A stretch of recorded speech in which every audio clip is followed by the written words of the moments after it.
Pocas cosas confirman más la idea de que los seres humanos somos un virus que las ciudades. Si uno ve las primeras imágenes satelitales de ciudades tomadas en la década de los 70 y vamos viendo la evolución de esas ciudades con el paso del tiempo, la forma en la que los humanos hemos generado nuestros asentamientos urbanos se asemeja muchísimo a una infección. Crecemos, nos multiplicamos y la forma en la que concebimos nuestras ciudades obedece los mismos principios de estructuración que los que suelen seguir las bacterias para formar sus comunidades. En el año 2000, los científicos Paula Watkin y Roberto Kolter hicieron un estudio titulado Biofilme, Ciudad de Microbios, en el que analizaban una serie de estructuras bacterianas conocidas como biofilmes, que básicamente son comunidades de microorganismos adheridas a una superficie y rodeadas de una matriz extracelular autoproducida. Y lo que encontraron es que esas ciudades microbianas tenían grandes similitudes con la forma en la que los asentamientos humanos se multiplican y distribuyen. Y pues sí, los humanos y las bacterias escogemos nuestras estructuras residenciales en función de qué microambientes nos funcionan mejor y en función de las relaciones simbióticas positivas o muchas veces también negativas que tenemos con otros seres humanos. Ahora, lo interesante del asunto es que nuestras ciudades y civilizaciones se han desarrollado a través de largos periodos de tiempo. Ahora, ¿qué pasa cuando una comunidad se ve obligada a desarrollar una sociedad completamente independiente de cualquier tipo de gobierno en un espacio muy pequeño y en apenas unos años? La respuesta fue uno de los experimentos más alucinantes, anárquicos, criminales y caóticos de urbanismo que se han hecho jamás: la ciudad amurallada de Coulon. Fíjense nada más en esta locura. What you are looking at is considered the most densely populated place that ever existed. On an area of just 6.5 acres, or 4 football fields, dozens of individual buildings have merged into one solid organism that houses shops, restaurants, churches, private homes, and virtually everything that makes a city. While the outside-facing apartments get to enjoy sunlight, a vast majority are located within this block, full of dark pathways. It is a giant urban maze that attracted all kinds of people with reasons to hide. This is Kowloon Walled City.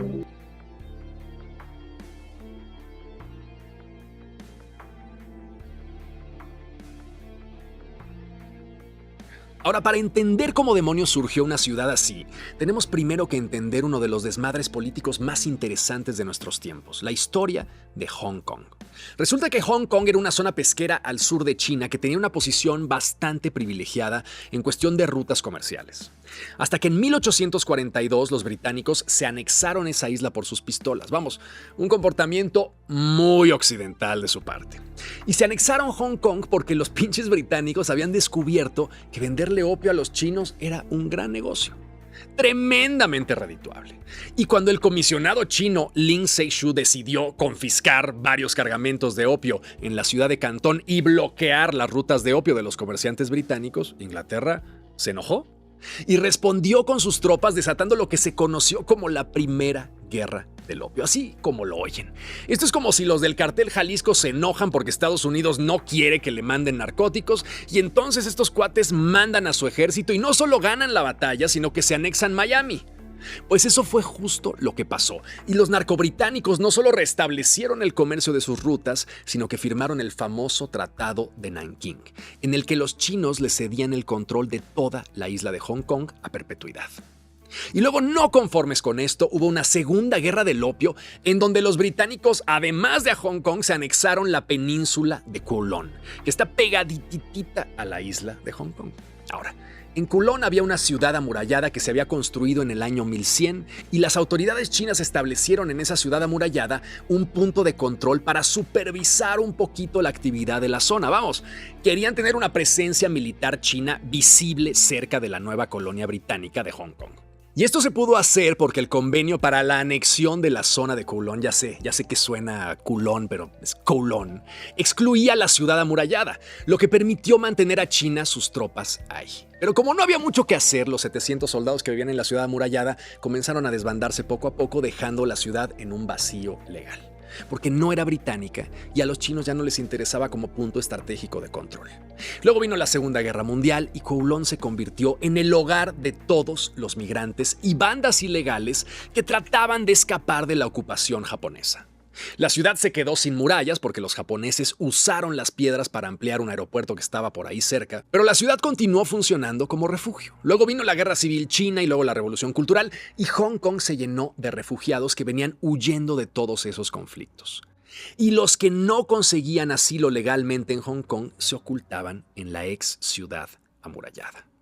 ¿Se acuerdan de que China había puesto 700 soldados en la ciudad? Pues a finales de la Segunda Guerra Mundial ya había 17,000 personas ahí metidas. Y a finales de los años 80 la cantidad de habitantes era de 50,000, convirtiéndose en el territorio con la mayor densidad poblacional del mundo. Porque como era una tierra sin ley y había poco terreno, la solución de sus habitantes fue empezar a construir hacia arriba, ensamblando de forma completamente caótica un complejo de edificios interconectados de entre 10 y 14 niveles, en donde vivían 50,000 humanos con una sola cosa en común: grandes necesidades económicas y algún tipo de pasado criminal. Vamos, una pesadilla arquitectónica de proporciones monstruosas.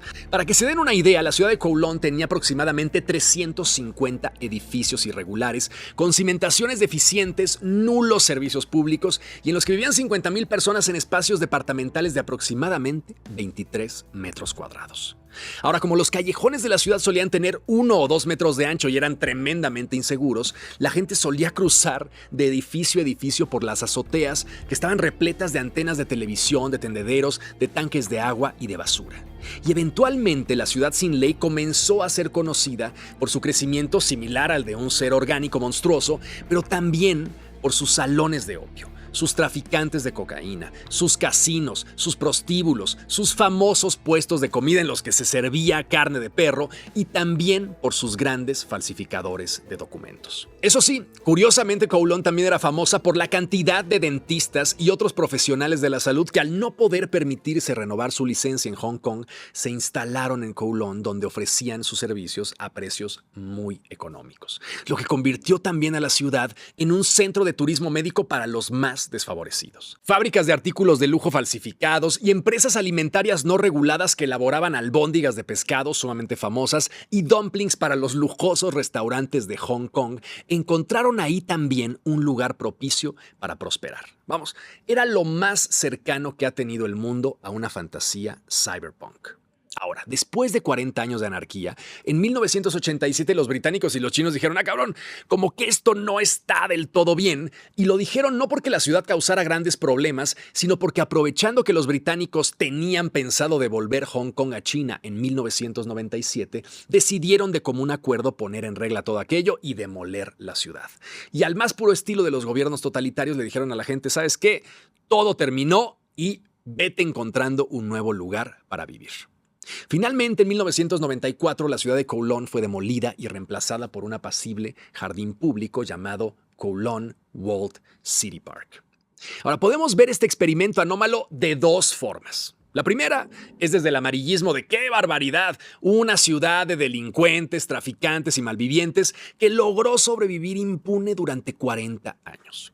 Pero también podemos verlo como ¡qué maravilla! Una ciudad de delincuentes, traficantes y malvivientes que logró autogestionarse de forma tan pero tan eficiente que en su caos arquitectónico autogenerado lograron interactuar lo suficientemente bien con su entorno para que no fueran vistos como un problema de seguridad urgente, logrando pasarse la ley por el arco del triunfo durante todo ese tiempo. Y construyendo en el camino un gobierno autogestivo y legal, claro, pero hasta cierto punto eficiente, con salidas comerciales, sistemas de seguridad propios y una estratificación social lo suficientemente eficiente como para permitir que 50,000 personas se mantuvieran ahí. La idea de que los ciudadanos nunca pueden más que los gobiernos casi siempre es cierta, pero Kowloon es la muestra de que a veces lo único que falta para implantar un nuevo régimen sobre un territorio son 50,000 cabrones organizados. En fin, cuéntenme en los comentarios si les hubiera gustado conocer este alucinante Frankenstein urbano.